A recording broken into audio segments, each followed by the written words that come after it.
중앙선거관리위원회 사무총장이라고 하시는 분 있어요. 허철훈 사무총장인데 이분 프로필 한번 띄워주세요.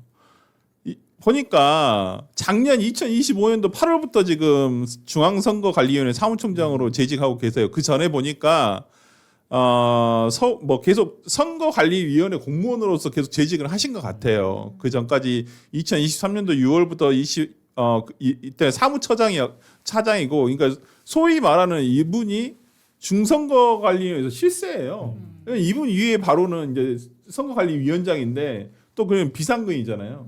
그러니까 이분은 거의 상근인데, 아니 이분의 지금 책임과 어떤 거기에 따른 뭐가 나오지도 않고 있어요. 본인이 그만둔다든지 그리고 조사를 받겠다든지, 그냥 그날 와가지고 이게 뭐 그냥 대단히 유감이다, 사과하겠다, 이걸로 끝날 문제인가라는 생각이 좀 들어서 이해가 되지 않고, 그 50%를 찍어내라라고 결정이 된 게 중앙선관위에서 결정을 해가지고 각 지자체 선관위에다가 그렇게 지침을 내렸다는 거예요. 왜? 그렇게 따지면 지금 저분이 가장 책임자거든요. 그러니까 저분이 아마 지시를 내렸을 가능성이 최종 결재권자일 그러니까 가능성이 높습니다. 누구의 본인의 판단인지 누구의 지시에 의해서 그런 것인지 이거 명확하게 밝혀야죠. 그렇죠. 명확히 밝혀서 아니, 지금 국회 그 주진우 의원 같은 경우에는 이 허철훈 사무총장을 직무유기 직권남용 혐의로 고발을 하겠다라고 해놓은 당연하죠. 상태거든요. 근데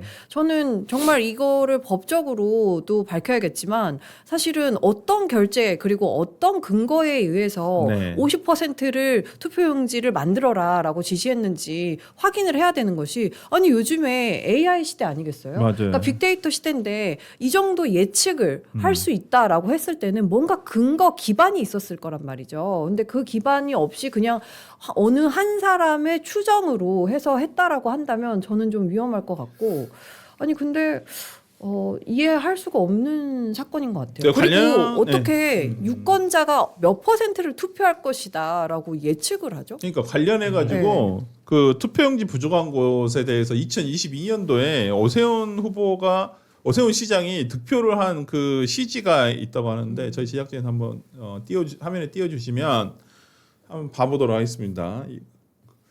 그러니까 이게 보면 국민의힘 그 2022년도에 이건 세대별 연령별 예측 득표율인데요.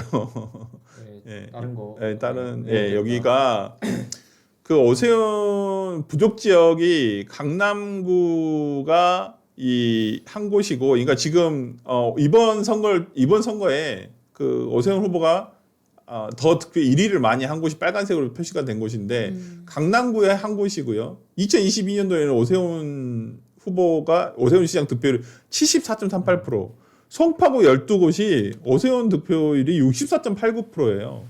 광진구 한 곳은 58%고요. 그렇다고 한다면 거의 더블 스코어로, 이게 퍼센트가 이런 것이지 여기는 유권자 수가 더 많거든요. 아니 이게 여기가. 이번에 투표율이 저곳만 특별하게 높지 않았어요. 네. 전국적으로 높았습니다. 네, 근데 맞습니다. 너무 아이러니하게도 하필 저런 지역만 투표수가 부족했다? 이 정도면 이거 음모론이 아니라 합리적인 추론이라고 봐야 되는 거 아니에요? 저는 선거계까지도 봐야 되는 게 자기네들이 그 상한선을 딱 정해놓은 거잖아요. 이 정도로만 투표를 해라라고 정해놓은 거기 때문에 정말 그것이야말로 참정권이 침해당한 그런 사건이 아닌가 싶습니다. 진짜 저게 50%를 그 지시를 내렸다고 한다면 아까 진짜 야인 시대하고 뭐가 틀려요? 그 투표용지가 있는지 없는지 국민들이 어떻게 할 것이야? 뭐 이 얘기랑 똑같은 얘기 아니에요? 그래서 진짜 이해할 수 없는 내용이, 참 이게 사태가 벌어지다 보니까 참 어이가 없다라고 생각하고, 오늘 4시에 노태학 중앙선거관리위원장이 대국민 사과를 한다고 합니다. 근데 의미가 없어. 아니 그 노태학 위원장도 웃긴 게요. 장동혁 대표랑 국민의힘 지도부가 그 항의 방문을 하니까 없었잖아요.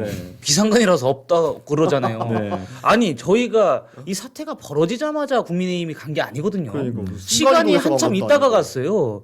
그럼 자기가 비상근이어도 이게 이러한 엄청난 사고가 났으면 와야지. 이건 재난급인데. 그러니까 이거 어느 정도냐면 다른 나라에서 쳐들어왔는데 사령관이 저 오늘 쉬는 날이라가 당직 아니라서 없습니다, 이 소리 한 거하고 똑같은 거예요. 우두머리가 거기서 해야죠. 거기서 왜 사태가 이렇게 전개됐는지 보고를 받고 어떻게 해라 이런 식으로 자기가 컨트롤 타워로서 지시를 내려줘야 되는데 네. 그게 아니라 비상근이어서 없었다. 아니 좀 비상근이어서 없었다는 것 자체가 웃겨요. 선거날 아닙니까? 선거날이면 비상근이어도 선관위 관계자들 다 대기하고 있어야 되는 거 아닙니까? 근데 이게 정말 아이러니하게도 그게 선관위 그 조직 문화 전통이에요. 저기가 선거 때만 되면 휴직률이 2배가 느는 곳이에요. 아 그게 말이 되냐고요. 그러니까 말도 안 되는 네. 조직인 겁니다 지금. 그 5.18 사태 있었을 때 스타벅스의 수장이라고 하는 그 정용진 회장이 나와서 사과를 했잖아요. 네. 그러니까 뭐 정용진 회장이 본인이 직접 뭐 포토샵을 했겠습니까? 네. 지시를 했겠습니까? 근데 그렇게 사과하는 이유는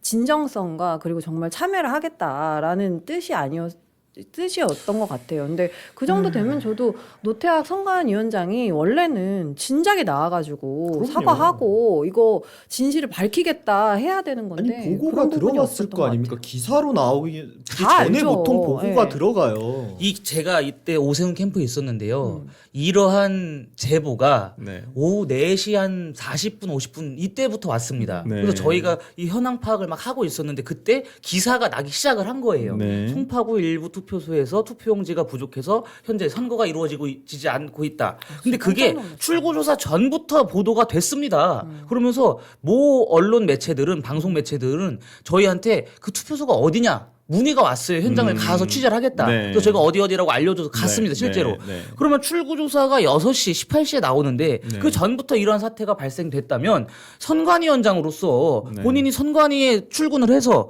파악을 해야 되는 거 아닙니까? 진상을? 네. 근데 그러지가 않고 밤늦게 야당 지도부가 갔는데 비상근이어서 지금 현장에 여기 안 계시다. 아니 이러한 뚱딴지 같은 소리가 어디가 있습니까? 네, 윗물이 맑아야 아랫물이 맑다 하잖아요.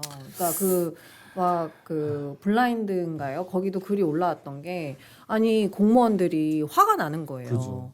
아니 이렇게 선거 관리하는 위원회에서 모든 선거의 모든 요건들은 다 공무원들한테 맡겨놓고 네. 이렇게 큰 일이 터졌는데 선관위 직원들은 보이지도 않는다. 근데 저도 실제로 투표하러 갔는데 다 공무원들 앉아 있지 맞아요. 선관위 직원들은 한 명도 없더라고요. 그러니까 그런 부분들이 이제 자꾸 더 시민들을 화가 나게 하는 거죠.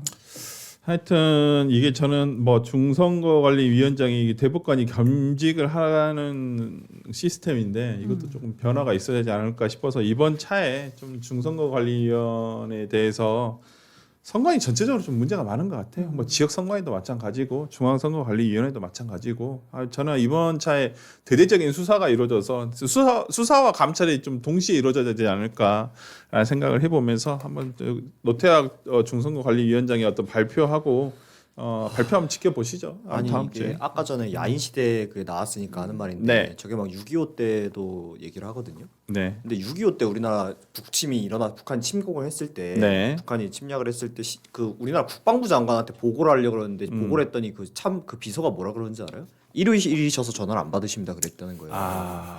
지금 이게 우리 있을 수 없는 일이 너무 네, 일어나니까 네, 말을 네. 못 하겠어요. 그러니까 저는 정말 좀 그런 게 후보자와 그 가족들은 이 몇 년 4년에 한 번씩 오는 선거에서 또 공천까지 받기도 어렵지만은 공천 받아가지고 선거 운동 기간 내내 그렇게 고생을 하고 정말 될지 안 될지도 모르는 조바심 내면서 이렇게 열심히 하고 뭐 되는 유리한 사람대로 불리한 사람대로 나름 최선을 다하시잖아요. 정말 애타면서 가족들도 마찬가지고. 근데 선관위의 이러한 그러니까 굉장히 부족한 관리죠. 이러한 어떠한 그 고의인지 실수인지 모르겠습니다만은 이러한 행태로 인해서 그분들의 그 정말 그 시간과 그 노력이 모두 다 부정당하고 제대로 평가가 되지 않는다는 게 저는 그게 더 화가 나는 거예요, 진짜로. 그러니까 참 이번 사건을 그냥 넘어갈 수가 없겠다. 앞으로도 이런 일이 일어났을 때 또 또 그냥 사과 그냥 하고 뭐 고개 숙이고 뭐 카메라 앞에서 고개 숙이고 그냥 지나가면 그만이지 이렇게 생각하지 않으실까 싶어가지고. 아니 그리고 저는 진짜 또 어이가 없었던 게 대기표를 주고 나서 댁으로 돌아가셨더니 그 아파트 방송을 통해서 지금 선거 투표하러 가라 이랬다는 거 아닙니까? 네. 아니 무슨 선거가 두부 사는 것도 아니고 말이죠. 두부 장수 왔으니까 두부 사러 오십시오. 이렇게 방송하는 게 아니지 않습니까? 네. 그런 식으로 하는 게 정말 이해가 되지 않고 저는 대기표를 발부했다는 것 자체가 납득이 안 됩니다. 그럼 뒤에 오신 분들은 아니 거기 있다가 가신 분들은 어떡합니까? 그분은 한 분 한 분 다 찾아서 대기표 줬을 아니 건가요? 그리고 진짜 이 선관위에서 선거 때마다 그 지자체 지자체에 있는 공무원들한테 이제 협조 요청 해가지고 한단 말이에요. 솔직히 그분들이 뭔 죄가 있습니까? 쉬는 날 와가지고 어찌 보면 그거 봉사하는 건데 봉사랑 뭐 돈을 좀 받겠지만 수당을 받겠지만 그래서 이번에 송파구에서도 더는 이런 모자란 집단과를 일을 못하겠다. 그리고 오히려 뭐 제가 어디서 보니까 기사 보니까 이번에 그 투표소 안에 4명이 뭐 감금 아닌 감금이 됐대요. 못 나오시고 계시니까. 그래서 이제 그 송파구 공무원이 선관위에 전화해가지고 아니 우리가 무슨 죄가 있냐. 선관위 직원 4명 보내달라. 교환하자. 교대하자 교대. 선관위가 아무 말도 안 했다는 거예요. 답이 없다는 거예요. 아 그럼 그 안에 갇혀 계셨던 게 선관위 직원이 아닌가요? 아니에요. 송파구 그리고 직원이라고. 진짜 막 무책임한 방송 같은데 보면은 설명하시는 분 있잖아요. 네. 그분들도 그냥 선거 관리 요원이지 그렇지. 실제로 선관위 직원이 아니었던 거죠. 네, 그냥 다른 일 하시다가 그날 가가지고 그 일을 이렇게 도와주시는 거예요. 근데 참 선관위 문제가 많다. 뭐 매번 이렇게 좀 일이 있을 때만 이렇게 반짝에 이렇게 얘기할 게 아니라 진짜 이번에는 이런 일은 절대 있어서 이건 단순히 뭐 섣불리 투표 이거랑 완전히 차원이 다른 문제이기 때문에 아니, 이게 이 주제 끝나려고 하는데 자꾸 이게 꼬리를 그러니까. 죄송한데 이게 할 말이 자꾸 생기네. 이게 네. 또 시정이 안 되는 이유가 뭐냐면 네. 정치 다 해보셔서 알겠지만 정치인들은 자기가 선관위하고 선거를 할 때는 정말 절대적인 가불관계가 돼요. 네. 그러다 보니까 선관위한테 뭔가 강하게 이런 걸 잘 못해요. 왜냐면 선관위가 유권 해석 같은 거를 예를 들어 나한테 맞아. 불리하게 해버리면 나중에 그게 법적으로 안 맞아도 이미 선거는 끝나버렸거든요. 맞아요. 갑이야 갑. 그런데 사실 선관위 지역들이 그 직원들이 제대로 선거법에 대해 모르시는 분도 많아요. 실제로 네, 현장에 네, 해보면. 네. 그래도 알면서도 끌려다닌단 말이에요. 네. 그러니까 이런 게 진짜 이번 기회에 화끈하게 개혁이 돼야 된다. 진짜 싹 물갈이가 돼야 된다고 생각합니다. 알겠습니다.